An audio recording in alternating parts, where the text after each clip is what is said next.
Hello everyone, it's Vicki here today, designing for Fox, and I am using some of the February FoxBox perspectives. I want to do a mixed media background for this layout and use some bubble wrap. So I've pulled out some of my Shimmers paints. I've got three colours. I've got a Shimmers original paint called Orange Sherbet. I've got creamies called Good Old Summertime, and I've got the colourings called Well Blue Me Down, and that's a spray. So what I'm doing is I'm painting the paint directly onto my piece of bubble wrap. And this is a bubble wrap with very small bubbles, so I thought it would be something a bit different to what I've done before. And I'm putting the paint on the with a paintbrush for the two paints, and for the spray I'm just spraying it directly on the page.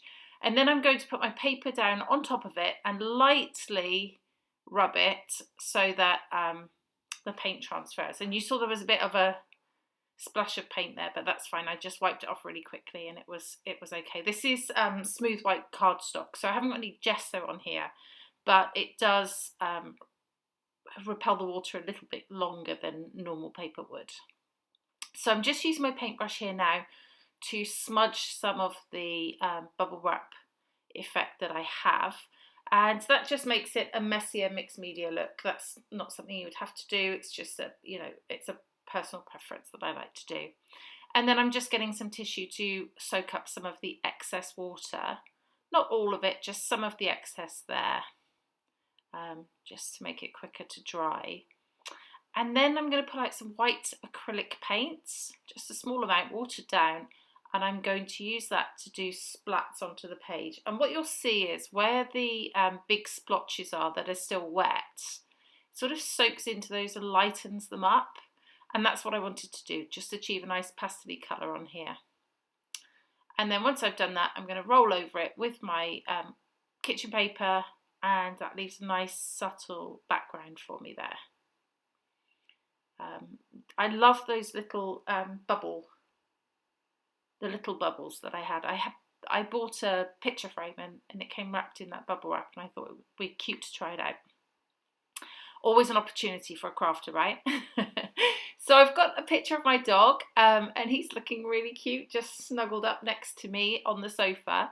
So I'm going to use that with the title Lots of Love, and then some of these love hearts pieces that we have in the kit, just the pink and blue ones that coordinate with the colours that I've used for the mixed media. And I've just got some papers here from the Hip Kit December kit, and I'm just cutting a few circles out of a couple of those papers just to add to the circular elements on the page. Okay. So I'm just going through the other embellishments in the kit and just pulling out anything that's a circle and the right colour.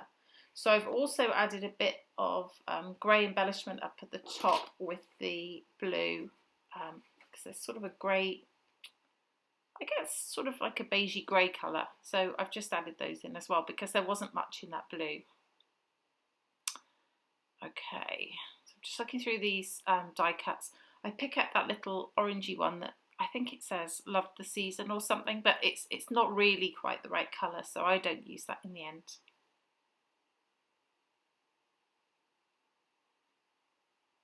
Okay, so I'm pulling out some of the frames as well here. I'm just pulling the sticky off the back so that I can use them like die cuts until I'm ready to stick them down. These are quite thin chipboard pieces actually, so they're not too bulky in your album either. Okay, so this is where I decide that I'm going to flip the layout and have the mixed media running top to bottom rather than left to right. And I like that. I like how that looks more because I like the Lots of Love just not covering up too much of the mixed media. Okay, getting towards the sticking down phase already. So this is a nice quick layout. When you create a nice mixed media background, you don't need so much on the foreground, if that makes sense. Okay, so I'm going to back my photo. I'm using a bit of tissue paper.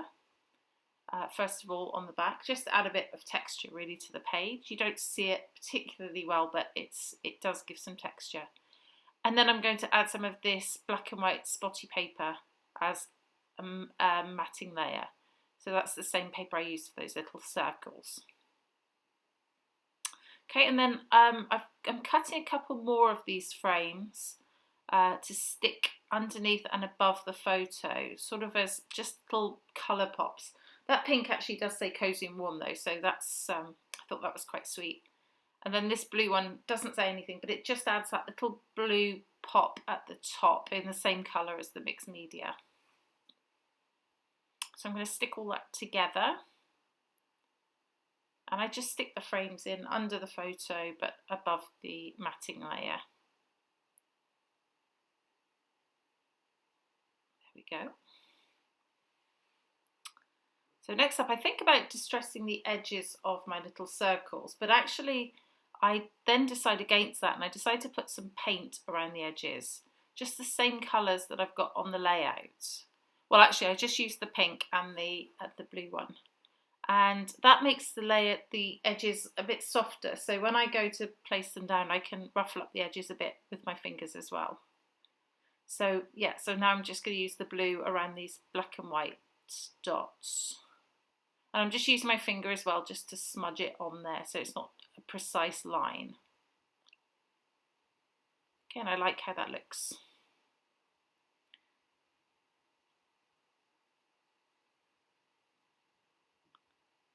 Okay, so I'm going to put some foam on the back of my photo, and this will just pop it off the page a little bit. And that's just sticky back foam. So it's sticky on one side and just foam on the other. So I have to put glue on the on one side to stick it to the page, but I just find it easier than glue dots. So you can see there I'm ruffling up the edges of those circles that I painted before I stick them down. And that just gives them a little bit of extra dimension as well. And I cut that frame in half because you wouldn't see most of it, so I didn't want to waste it, and I can use that another time. Okay. Dropping down these other circles. The lots of love is going to sit on top of that pink just to make it pop off the page a bit more. So I use glue and tape on my photo. The tape grabs immediately, but the glue is really good for sticking to mixed media. So the tape will help the glue be in place, and then once the glue's dried, it won't move anywhere. So I'm going to add some foam to some of these other embellishments that I've picked out to put on here. Not to the love hearts because they're already pretty 3D anyway, so they don't really need it.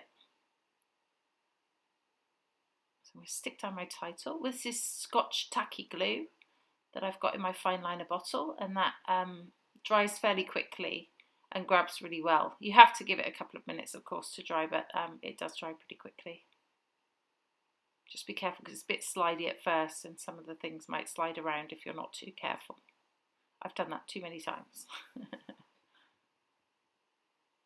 Okay, what am I doing next? Oh, just pick out some hearts. They're not circles, but as this is a love layout, I thought I would add some little hearts on there as well, just tone on tone.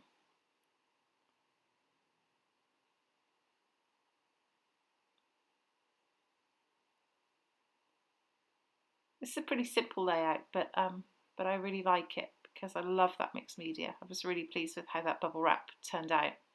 So I'm trying to think of a little subtitle to go on here. I think that says cozy and warm, that little thing, but I couldn't make it work. But I do want to put something on. So I play around a little bit, trying to find something. And I love these stickers. They look like stamps when they're on because they're clear stickers. So we've got cozy vibes from those stickers, which I'm going to put up the top there. And that black sort of pulls from the black in the photo, I think. And that's it. That's the final layout. I hope it gives you some inspiration to pull out things other than scrapbooking supplies. Bubble wrap is a prime example of that. There are some close-ups coming up. Please do let me know if you have any questions. I'll be happy to help. But yeah, that's it from me. Thanks so much for watching. This has been Vicky for Bramble Fox. See you next time. Bye-bye.